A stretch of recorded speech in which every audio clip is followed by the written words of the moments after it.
Bismillah ar-Rahman ar-Rahim. Assalamu alaikum wa rahmatullahi wa barakatuh.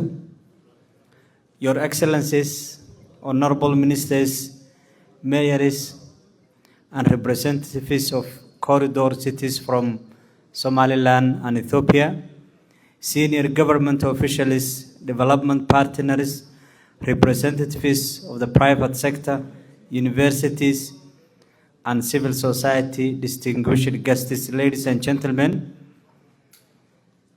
good morning. On behalf of the government of the Republic of Somaliland, it's my great honor and pleasure to warmly welcome East Africa City Corridors Dialogue under the theme From Connectivity to City Prosperity. I extend a particularly warm welcome to our distinguished delegates, guests from Ethiopia, as well as representatives of corridor cities from Somaliland and Ethiopia who have joined us for this important dialogue. I also wish to welcome and thank CITES Alliance, our development partners, representatives of the private sector, universities, civil society, and all the institutions and individuals who have contributed to organizing this important gathering.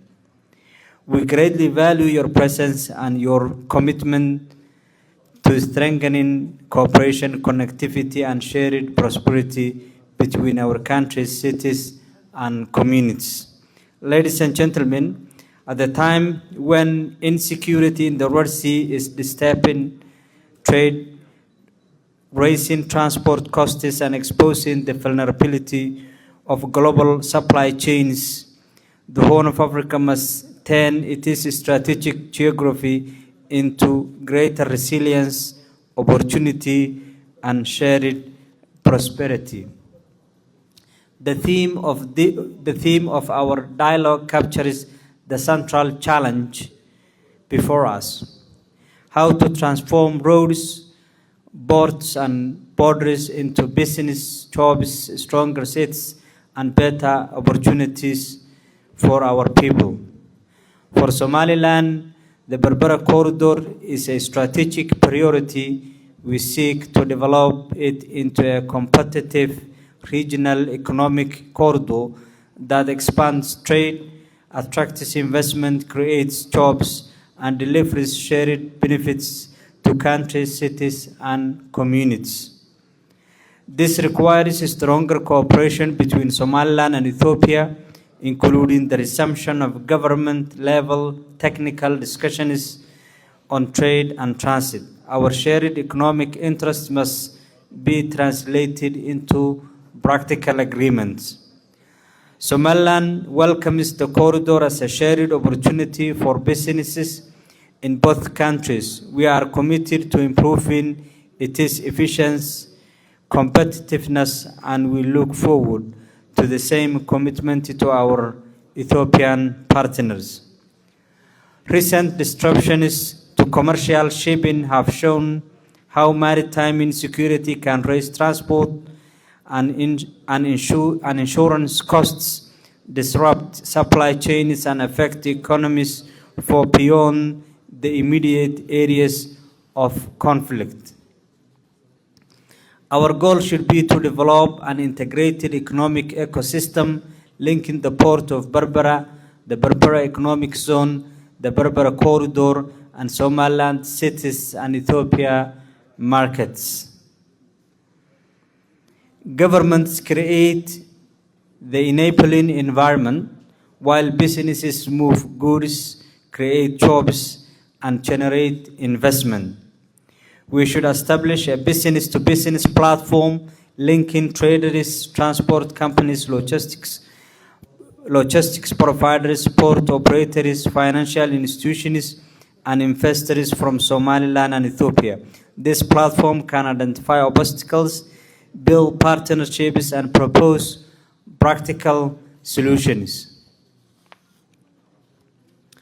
Institutional cooperation is equally important. Somaliland has maintained the Berbera Corridor Development Committee for more than a decade. When appropriate, we will work toward establishing a Berbera Corridor Authority supported by one-stop border posts, cargo tracking systems, joint operational committees, and ultimately a single customs territory. We also appreciate the United Arab Emirates and DP World for their substantial investments in the port of Berbera and the wider corridor. As the corridor moves towards full operation, cities along its route must prepare through strategic urban planning, supporting infrastructure and enabling environment for investment and enterprises. This is the meaning of today's theme, from connectivity to city prosperity. Ladies and gentlemen, as we begin today's discussions, I encourage all participants to focus on practical solutions. Let's identify the corridor constraints and agree on the actions needed to overcome them. The government of Somaliland envisions a Berbera corridor that connects countries, cities, and communities, advances prosperity, strengthens people-to-people ties, and contributes to regional stability and integration. At the time of a significant change in the Red Sea and the Horn of Africa, our responsibility is clear. We must turn geography into connectivity into economic opportunity, and economic opportunity into a shared prosperity. With these remarks, it's my honor to declare that the EACC dialogue officially open. Thank you very much. Shirkadda Telesom waxay qiimo dhimis ballaaran kugu samaysay internetka mobilka. Internetka bilaayan xadidin waxa lagu sameeyay qiimo dhimis 25%. Hadda waxaad ku helaysaa $15 oo kaliya. Shirkadda Telesom waxay sidoo kale 20% qiimo dhimis kugu samaysay internetka iyo ku hadalkii bilaha ah ee wada socday.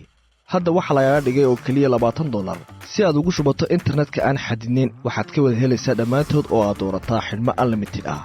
Macmiil ka faa'iideyso qiimo dhimista ballaaran ee lagu sameeyay.